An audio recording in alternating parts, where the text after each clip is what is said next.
Candlemaker's Curse. In the shadow of a dense forest lay a village long forgotten by time. The villagers lived simple lives, their routines dictated by the turning of the seasons. Among them was Elias, a reclusive candlemaker who dwelled in a workshop filled with shelves of wax, oils, and wicks. His candles were exquisite, glowing with an otherworldly light. It was whispered that they were imbued with magic, though no one dared ask him outright. One bitterly cold December, Clara stumbled into Elias's shop. Her face was pale, her eyes hollowed by grief. She had recently lost her husband, Daniel, in a tragic accident. His carriage had overturned on a winding mountain road, leaving her alone to care for their small daughter, Rose. "I've heard your candles can grant wishes," Clara said, her voice trembling. She placed her last possession of value, a gold locket containing a miniature portrait of her and Daniel, on the counter. "Please, I just want him back." Elias hesitated.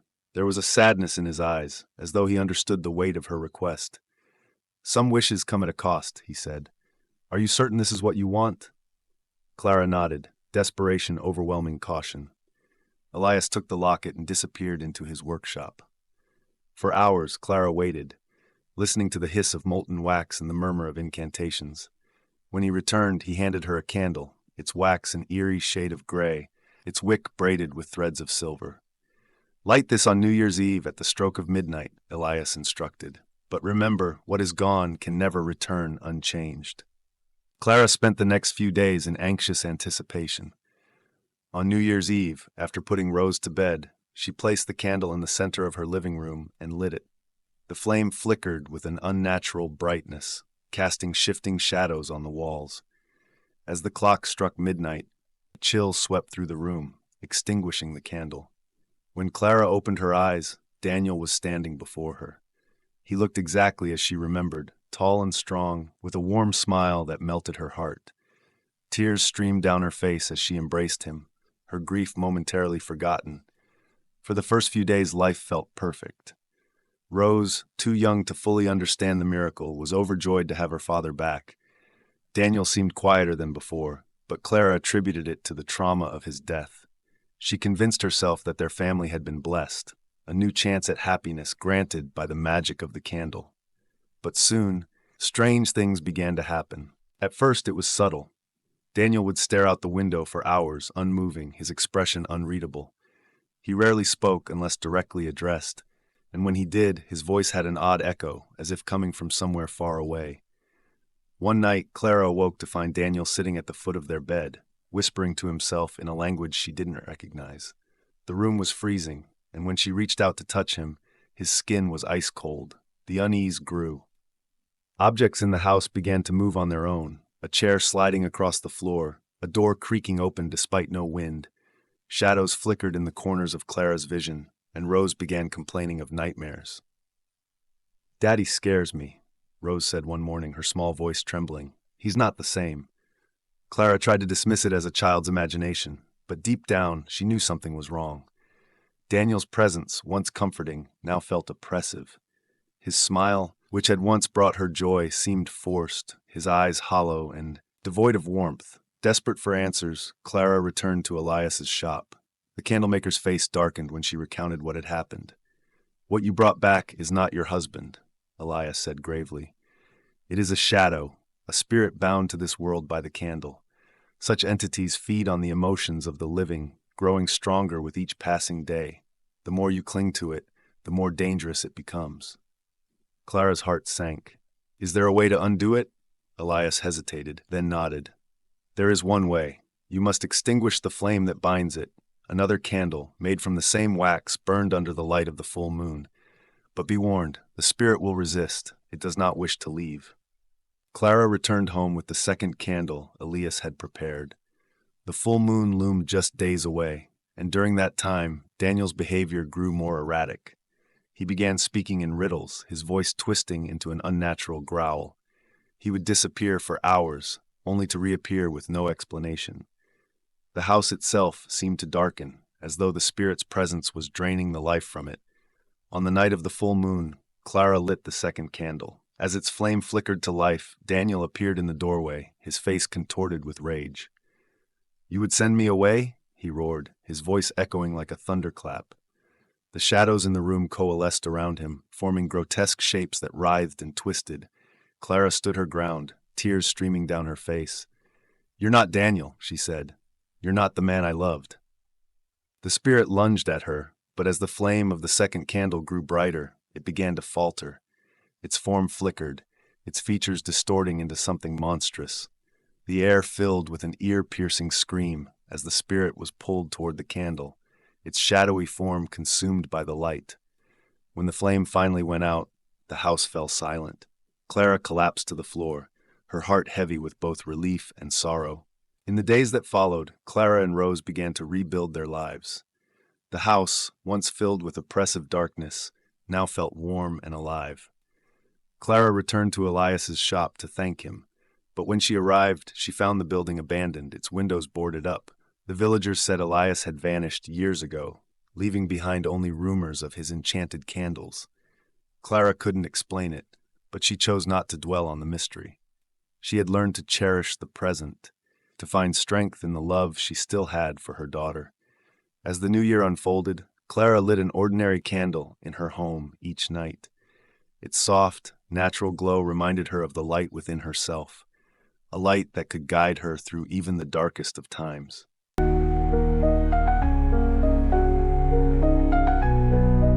The Mirror of Echoes.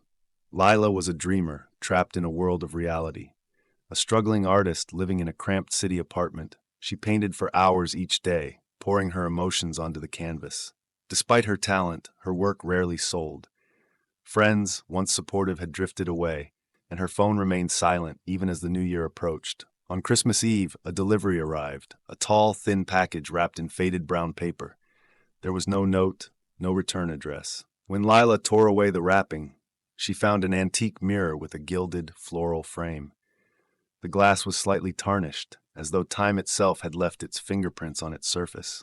Lila assumed it was from her estranged grandmother, a woman known for her love of unusual objects.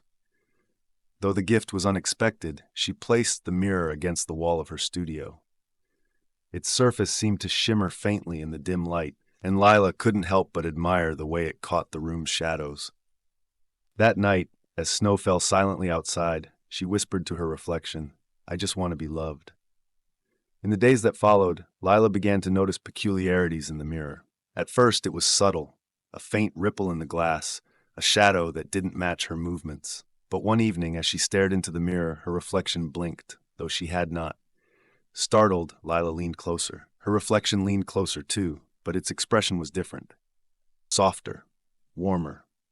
A faint smile spread across its lips. "Hello, Lila," it whispered. Lila stumbled back, her heart racing.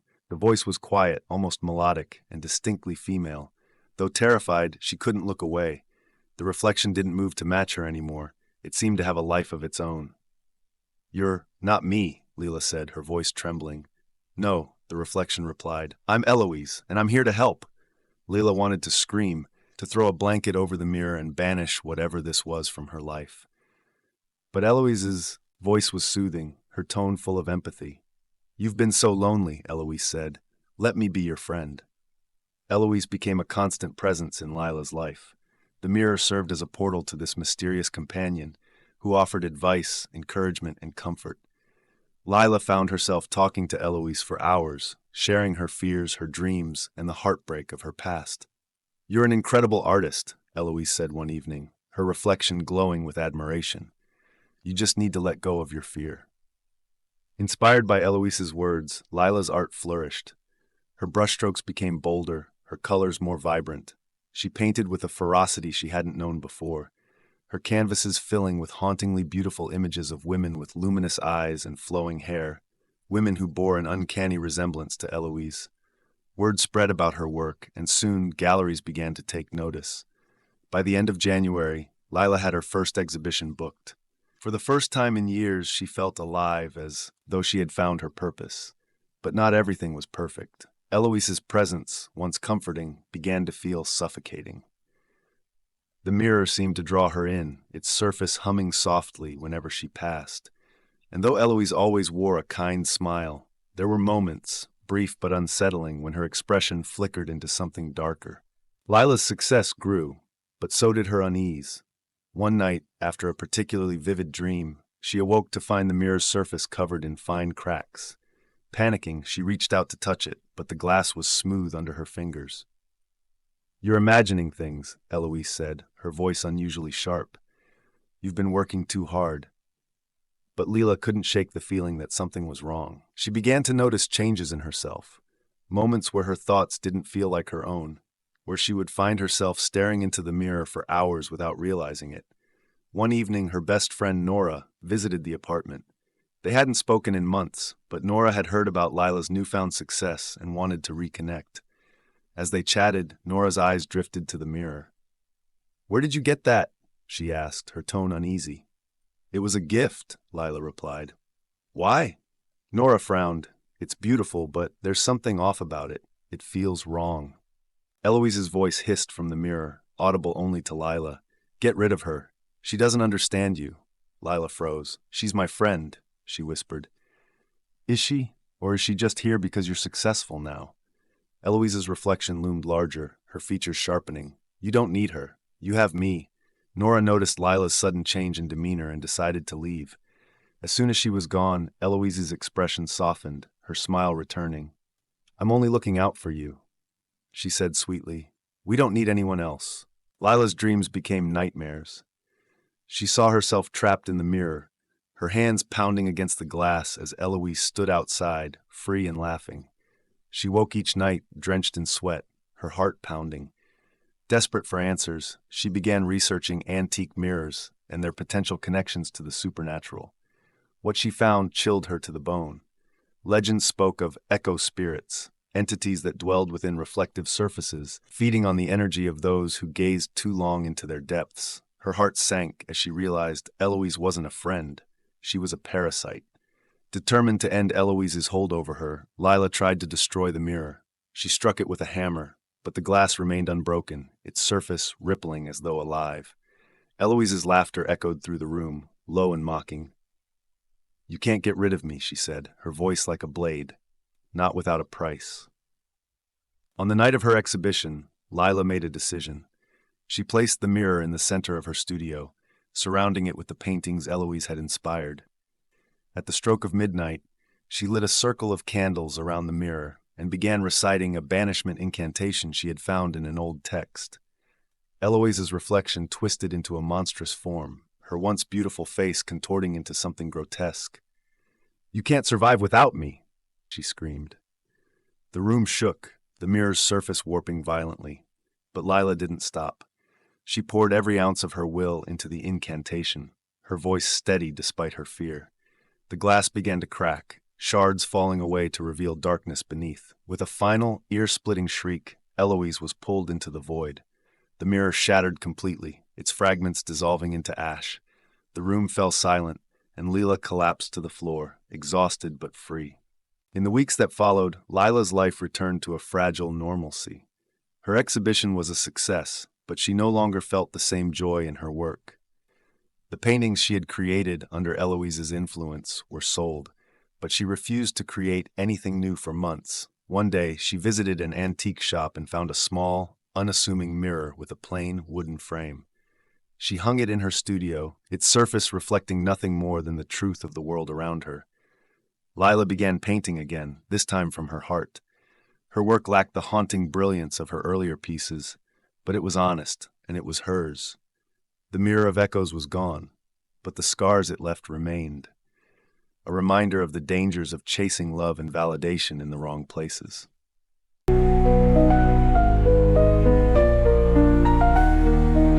The last guest. The Chapman family had a tradition. Every New Year's Eve, they hosted the grandest party in the county.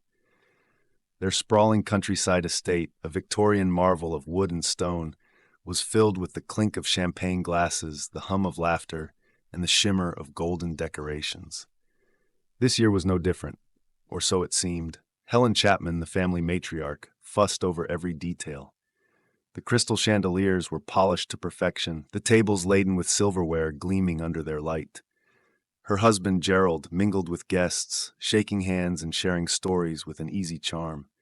Their adult children, Margaret, the reserved elder daughter, and Thomas, the affable youngest, moved through the crowd, ensuring everyone felt welcome. As the evening progressed, a chill crept into the room, not from the winter outside, but something more insidious. A man no one recognized entered through the front doors.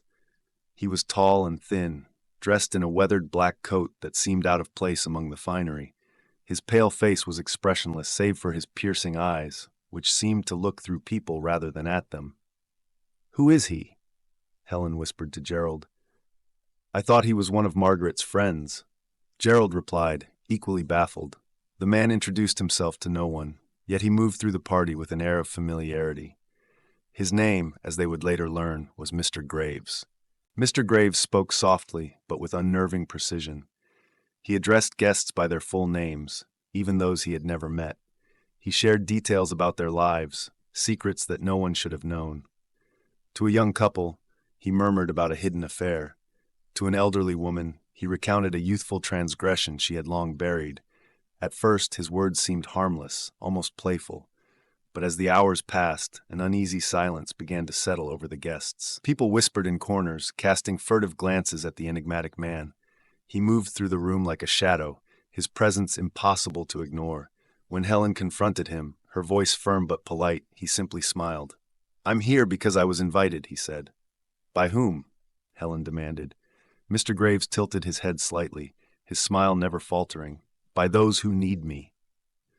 The cryptic response sent a shiver down her spine, but before she could press further, the clock struck 11. Mr. Graves raised his glass and proposed a toast. "To the truth," he said, his voice carrying an unnatural weight. As the clock inched toward midnight, the atmosphere grew heavier. Some guests excused themselves, their discomfort outweighing their curiosity. By the time the countdown began, only a dozen people remained, including the Chapman family and a few close friends. At the stroke of midnight, the lights flickered, plunging the room into brief darkness. When the chandeliers came back to life, Peter, one of Thomas's closest friends, was missing. At first, they assumed he had gone to the restroom or stepped outside. But when minutes passed with no sign of him, the group began to search the house. They found Peter in the attic, his body contorted in an unnatural position, his face frozen in a mask of terror. Panic erupted. Gerald attempted to calm the group, but Mr. Graves's voice cut through the chaos. Peter was burdened by secrets, he said. He could not bear the weight of them. The guests turned to Mr. Graves, their fear mingling with confusion. "What are you talking about?" Margaret demanded. "Secrets," Mr. Graves repeated, his tone unchanging.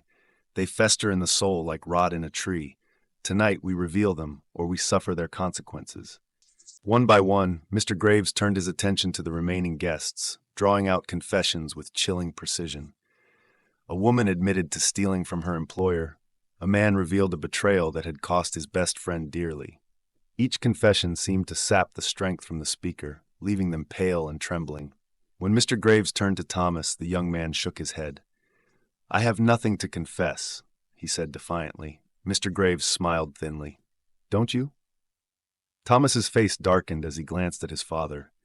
Gerald looked confused at first, but realization dawned as Thomas spoke. "I know about the money," Thomas said, his voice shaking. "You stole from the family fund to pay off your gambling debts." The room fell silent. Gerald's face flushed with shame, and Helen's hand flew to her mouth in shock.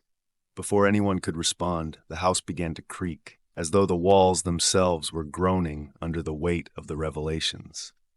As the confessions continued, the house seemed to transform.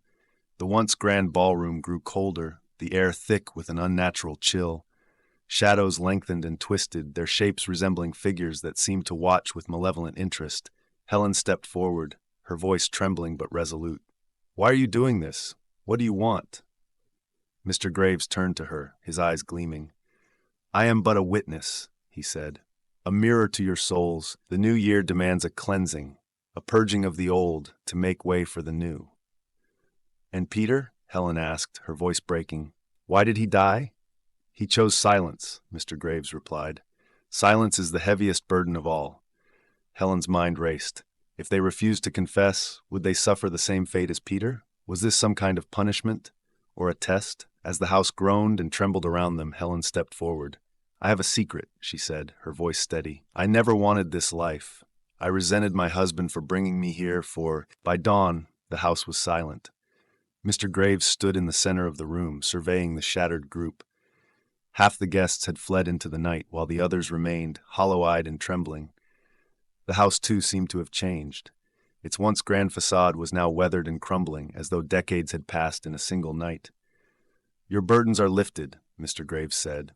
"But remember, truth is not a kindness, it is a reckoning." With that, he tipped his hat and disappeared into the morning mist, leaving no trace but the echo of his final words. The Chapmans never held another New Year's party.